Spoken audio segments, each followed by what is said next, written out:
সাল 2025 আর আপনি এখনো বাংলাদেশে আছেন?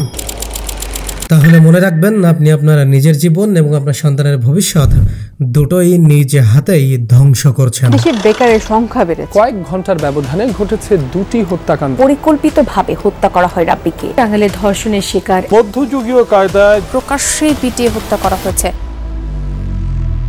এদেশ এখন আর স্বপ্নের ঠিকানা নয়, বরং প্রতিটি মুহূর্তেই এদেশ আপনাকে ফেলে দিচ্ছে এক ভয়ঙ্কর ধ্বংসের নৃত্যে। ভাবুন তো, যেটা একসময় ছিল সুজলা সুফলা শস্য শ্যামলা শান্তির ঠিকানা, যেখানে হাজার সম্প্রদায়ের মানুষ এক অনুষ্ঠানে আনন্দ করত, একজনের বিপদে এগিয়ে আসতো হাজারটা হাত, সেই দেশ আজ বসবাসের অন্যতম অযোগ্য স্থান। এখানে এখন দিনে দুপুরে রাস্তায় মানুষ কুপিয়ে মারা হয়, শত শত লোক দাঁড়িয়ে দেখে কিন্তু কেউ হাত বাড়ায় না। আপনি চাকরির উদ্দেশ্যে সকালে ঘর থেকে বেরিয়ে গেলেন, ঘরে আপনার বৃদ্ধ মা এবং আপনার একমাত্র বোন একা। একটু পরে একটা প্রশ্ন আপনার মনে দাগ কাটে, ঘরে আমার বৃদ্ধ মা এবং আমার বোন কতটা নিরাপদ?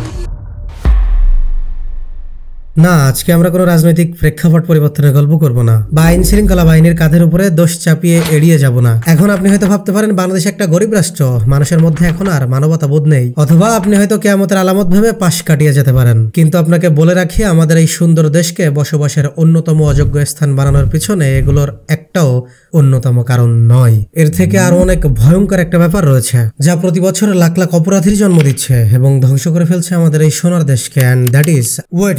ভিডিওতে যেহেতু এঙ্গেজমেন্ট হয়ে গেছেন, রিকোয়েস্ট করব ভিডিওটা শেষ পর্যন্ত দেখেন। আমি দৃঢ় বিশ্বাসী ভিডিওটা আপনাকে অবশ্যই যথেষ্ট ভ্যালু প্রোভাইড করবে ইনশাআল্লাহ। এখানে কোনো একটা টপিকস না, টোটাল সিস্টেমটাকে তুলে ধরা হয়েছে, সাথে 16টা দিনের অক্লান্ত পরিশ্রম। So let's back to the video, and that is unemployment.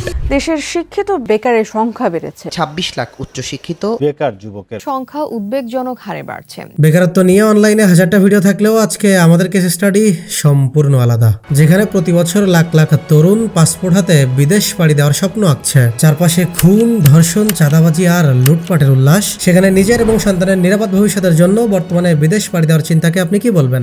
শুধুই বিলাসিতা?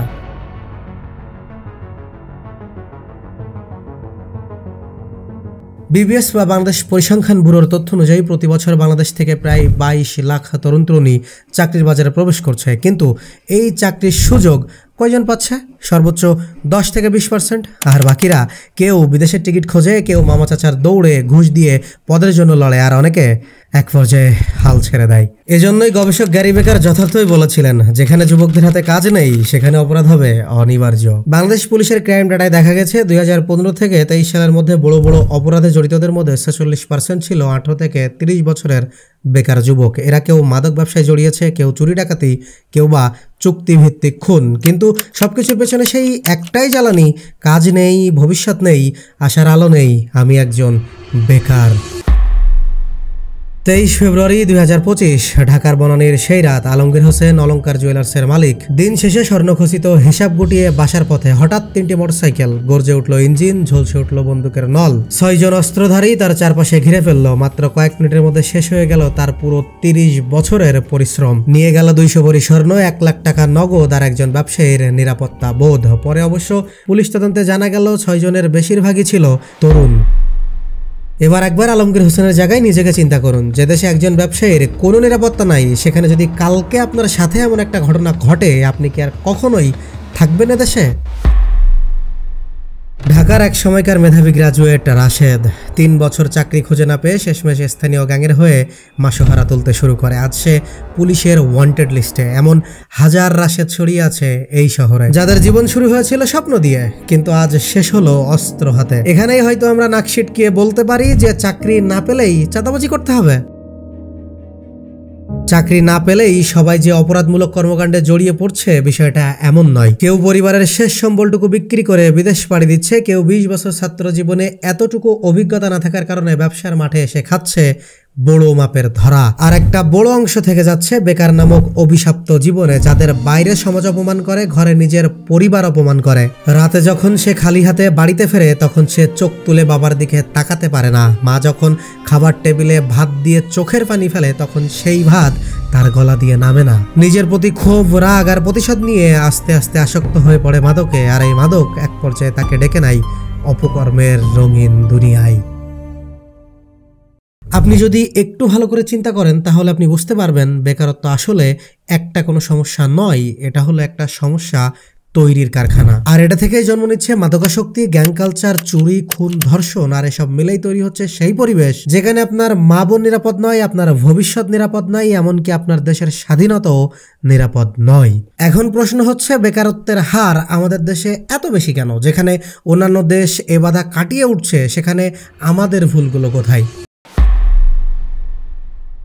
ঢাকা, যা পৃথিবীর তৃতীয় অন্যতম ঘনবসতিপূর্ণ শহর, যেখানে প্রতি বর্গ কিলোমিটারে 30,000-এর বেশি মানুষ বাস করে। এই কোটি কোটি মানুষের প্রতিদিনের ভাত, কাপড়, শিক্ষা, চিকিৎসা, হাসপাতাল, আরো না জানি কত প্রকারের জিনিস দরকার। এত বড় মার্কেট, আবার এই মার্কেট থেকেই বিদেশি কোম্পানিরা প্রতি বছর কোটি কোটি টাকা প্রফিট করে যাচ্ছে। ইউনিলিভার কনজিউমার কেয়ার বাংলাদেশের মতে 2023 সালে তাদের বাংলাদেশ মার্কেট থেকে আয়ের পরিমাণ ছিল 5,200 কোটি টাকা, অথচ সেই বাংলাদেশের একজন যুবক মাত্র 5,000 টাকার চাকরি পায় না। এটা কিভাবে সম্ভব? আমাদের দেশের ঘুণে খাওয়া শিক্ষা ব্যবস্থার জন্য আমরা ভালো ছাত্রদের দেশে কোনোভাবেই আটকে রাখতে পারছি না। উচ্চ শিক্ষার জন্য তারা বিদেশে পাড়ি জমাচ্ছে, পাচার হচ্ছে মেধা, তার উপর এদেশে গুণীর কদর নেই, না আছে কোনো গবেষণার রাস্তা। তাহলে এবার আপনিই বলেন তারা এদেশে কেন পড়ে থাকবে? এখানে সবচেয়ে গুরুত্বপূর্ণ একটা বিষয় হলো শিক্ষার মান উন্নয়নে প্রতিটি দেশকে তার বাজেটের বড় একটা অংশ বিনিয়োগ করতে হয়। বিশ্বের উন্নত দেশগুলো যাদের দেখে আমরা ঈর্ষান্বিত হই, তারা সবাই শিক্ষাকে প্রথম প্রায়োরিটি দিয়েছে। অনেক সময় তারা সাধ্যের বাইরে গিয়েও বিনিয়োগ করেছে, আর এই বিনিয়োগই তাদেরকে আজকের এই অবস্থানে নিয়ে এসেছে। চলেন এই বিষয়ে একটা বাস্তব উদাহরণ বলি, শুনলে আপনার চোখ কপালে উঠে যাবে। জাপানের কিয়োশিরাতাকি নামক শহরের একটি স্টেশন বন্ধ করার সিদ্ধান্ত নেয় জাপান রেলওয়ে অথরিটি। কিন্তু পরে তারা জানতে পারে যে মাত্র একটি মেয়ে, যার নাম কানাহারাদা, সে প্রতিদিন ওই স্টেশন থেকে ট্রেনে করে স্কুলে যায়। ফলে জাপান সরকার স্টেশন বন্ধের সেই সিদ্ধান্তকে সম্পূর্ণ বাতিল করলো। ঘোষণা দিল স্টেশন চালু থাকবে ততদিন যতদিন না পর্যন্ত ওই মেয়ের পড়াশোনা শেষ হয়। শুধুমাত্র তাই নয়, পুরো ট্রেনের শিডিউল পরিবর্তন করা হয় শুধুমাত্র ওই একটি মেয়ের স্কুল শুরু এবং শেষ সময় অনুযায়ী। 2016 সালে স্কুলের শেষ দিনে ওই স্টেশনটি বন্ধ করে দেওয়া হয়। এখানে আপনি হয়তো ভাবতে পারেন শুধুমাত্র একটা বাচ্চার পড়াশোনার জন্য এত কিছু, কিন্তু আপনাকে বলে রাখি এটা ছিল জাপানের পক্ষ থেকে বিশ্বের জন্য দেওয়া একটা বার্তা। একটি দেশ যদি সত্যিই চায় তাহলে তার মাত্র একজন শিক্ষার্থীর ভবিষ্যতের জন্য পুরো সিস্টেম পরিবর্তন করতে পারে। এটি ছিল তাদের শিক্ষার প্রতি অটুট প্রতিশ্রুতির প্রতীক। অথচ আমাদের দেশে শিক্ষা ব্যবস্থা এইচএসসি পাস শিক্ষার্থীদের জ্ঞান ও দক্ষতা গড়ে আন্তর্জাতিকভাবে সপ্তম শ্রেণীর সমতুল্য। উচ্চশিক্ষার সবচেয়ে বড় পরিমণ্ডল হলো বিশ্ববিদ্যালয়। সেখানে গবেষণা হবে, নতুন নতুন আবিষ্কার হবে, হবে মেধাবীদের এক মিলন মেলা। আমাদের দেশের বিশ্ববিদ্যালয়গুলোতে গবেষণার জন্য যে বাজেট বরাদ্দ থাকে, এর চেয়ে অনেক বেশি টাকা এক একটা বিশ্ববিদ্যালয় প্রতি বছর কনসার্ট আর গালা নাইটে খরচ করে। রাজনীতিতে কুলসিত হয়ে আছে আমাদের বিশ্ববিদ্যালয় প্রাঙ্গণ। ফলে হলের সিট পেতে হলে ছাত্র নেতাদের সাথে দহরম মহরম সম্পর্ক তৈরি করতে হয়। ছাত্রদের কথা নয় বাদই দিলাম, শিক্ষকরা পর্যন্ত দলাদলিতে জড়িয়ে আছে সেই 90 দশক থেকে। দেশের শীর্ষ বিশ্ববিদ্যালয়ের ভিসি যখন তার ক্যান্টিনের চা, চপ আর সিংড়া নিয়ে গর্ব করে, তখন বোঝা যায় বিশ্ববিদ্যালয়ের মান কতটা তলানিতে নেমেছে। তাহলে এখন প্রশ্ন, বেকারত্ব নামক অভিশাপ তৈরিতে শুধুমাত্রই কি এদেশের এডুকেশন সিস্টেম দায়ী? উত্তর খুঁজতে গিয়ে দেখলাম এদেশের রাষ্ট্রযন্ত্রে রাজনীতি এবং প্রশাসনের সীমারেখা অনেক আগেই উঠে গিয়েছে। নিয়োগ বোর্ডে কারা থাকবে, কাকে সুপারিশ করা হবে, কোন দলের ছেলেমেয়েরা অগ্রাধিকার পাবে, এসব আগে থেকেই রাজনৈতিক প্রভাব দিয়ে নির্ধারিত করা হতো। গত 17 বছরের ডাটা অনুযায়ী যে দল ক্ষমতায় ছিল তাদের ছাত্র সংগঠনের ছেলেমেয়েরাই চাকরির বাজারে বেশি অগ্রাধিকার পেয়েছে। দলীয় লোকদের চাকরি দিলে তারা সন্তুষ্ট হবে, এটাই হয়ে উঠেছিল গোপন কৌশল। অন্যদিকে রাজনৈতিক অস্থিরতা যেমন হরতাল, সহিংসতা, নির্বাচন কেন্দ্রিক সংঘর্ষ কিংবা অপ্রত্যাশিত প্রশাসনিক রদবদল, এসবই কর্মসংস্থানকে দীর্ঘমেয়াদে ক্ষতিগ্রস্ত করছে। এক এক সরকার এলে এক এক নীতিমালা চালু করা হয়, পরবর্তী সরকার এলে সেই নীতিমালা আবার বাতিল ঘোষণা করা হয়। এসব কারণে প্রাইভেট খাতগুলো পর্যন্ত বিনিয়োগে ভয় পায়, তাই নতুন কর্মসংস্থানের জায়গা আর তৈরি হয় না। সরকারি সংস্থার পাশাপাশি কমছে বেসরকারি খাতে কর্মসংস্থানের সুযোগ। 2024 সালের বিশ্ব ব্যাংকের রিপোর্ট অনুযায়ী দক্ষ মানব সম্পদ না থাকলে 2030 সালের মধ্যে বাংলাদেশ অর্থনৈতিকভাবে মুখ থুবড়ে পড়বে। তাহলে এখানেই আজকের ভিডিওর সবচেয়ে বড় প্রশ্ন, সমাধান কি শুধুই দেশ ছেড়ে চলে যাওয়া? না, সমাধান আমাদের হাতেই। প্রথম কাজ, মেধাকে দেশে ফেরাতে হবে। শুধুমাত্র দেশপ্রেমের আবেগ দেখিয়ে তাদেরকে ফিরতে বললে হবে না, ফেরার জন্য তাদেরকে বাস্তব কারণ দিতে হবে। গবেষণার বাজেট, স্বাধীন কাজের সুযোগ এবং দিতে হবে আন্তর্জাতিক মানের কাজের সুবিধা। যেমন দেখেন, দক্ষিণ কোরিয়া 2000 সালের পর ব্রেইন কোরিয়া 21 প্রোগ্রাম চালু করেছিল, যেখানে বিদেশে পড়া শিক্ষার্থীদের দেশে ফেরানোর জন্য $2 থেকে $3000 সমপরিমাণের বেতন, আধুনিক ল্যাব আর স্বয়ংক্রিয় প্রমোশনের ব্যবস্থা করে দেয়। আর মাত্র 20 বছরে তাদের বিশ্ববিদ্যালয়গুলো বিশ্ব র্যাঙ্কিংয়ে কয়েকশো ধাপ উঠে এসেছে। দ্বিতীয় কাজ হলো শিক্ষা ব্যবস্থায় দিকবদল। এটা নিয়ে তো আপনারা হাজারটা ভিডিও দেখেছেন, এমনকি কারণ মুখস্থ করে ফেলেছেন। এজন্য আমি এগুলো বলবো না। আমি বলবো শিক্ষা ব্যবস্থার পাশাপাশি শিক্ষকদেরও বেতন বাড়াতে হবে। শিক্ষক বাছাই অবলম্বন করতে হবে গুরুত্বপূর্ণ ধাপ। কারণ আজকে যদি আপনি শিক্ষকদের বাঁচান, তাহলে ওই শিক্ষক আপনার ছাত্রকে বাঁচাবেই। তৃতীয় কাজ হলো চাকরির মাধ্যমে অপরাধ দমন। যখন দেশের লক্ষ লক্ষ তরুণ হাতে কাজ পাবে, তখন তারা কিশোর গ্যাং, মাদক ব্যবসা, ছিনতাই, সাইবার অপরাধ, এই সমস্ত অন্ধকার পথ থেকে বেরিয়ে আসবে। তারা নিজেদের শক্তি ভালো কাজে ব্যবহার করবে। আরো বড় কথা, এই তরুণদের মধ্য থেকেই পরবর্তীতে আইন শৃঙ্খলা বাহিনীতে এমন এমন ছেলে মেয়ে আসবে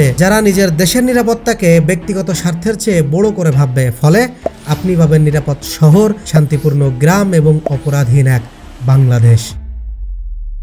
আমরা ভুলে যাই, হিরোশিমা নাগাসাকিতে যখন পারমাণবিক বোমা পড়েছিল, তখন জাপান পুরো ছাই হয়ে গিয়েছিল, কিন্তু তারা হাল ছাড়েনি। শুধুমাত্র অর্থনীতি নয়, শিক্ষাকেও তারা জাতীয় পুনর্জাগরণের কেন্দ্র বানিয়েছিল। তাদের বিশ্বাস ছিল মাত্র একটি শিশুর ভবিষ্যৎ পুরো জাতির ভবিষ্যৎ নির্ধারণ করে। ঠিক এ কারণেই যে দেশ মাত্র একটি শিশুর জন্য পুরো ট্রেনের সময়সূচি বদলাতে পারে, সেই দেশই পারে মাত্র কয়েক দশকে একদম ছাই থেকে উঠে এসে বিশ্বের শীর্ষ অর্থনীতিতে পৌঁছাতে। আমাদেরও ঠিক ওই পথই অনুসরণ করতে হবে। কারণ বাজারে কোটি কোটি টাকা থাকলেও যদি আমাদের সন্তানেরা বিদেশে চলে যায়, তাহলে দেশটা কেবল মানচিত্রে থাকবে, প্রাণ থাকবে না। তাই আজই শুরু করতে হবে। আমাদের মেধা, আমাদের শ্রম এবং আমাদের ভালোবাসা ঢেলে এই দেশটিকে এমন জায়গায় তুলতে হবে যাতে পরবর্তী প্রজন্ম আকাশের দিকে তাকিয়ে গর্ব করে বলতে পারে, হ্যাঁ, এটাই আমার দেশ আর আমি এখানেই থাকবো।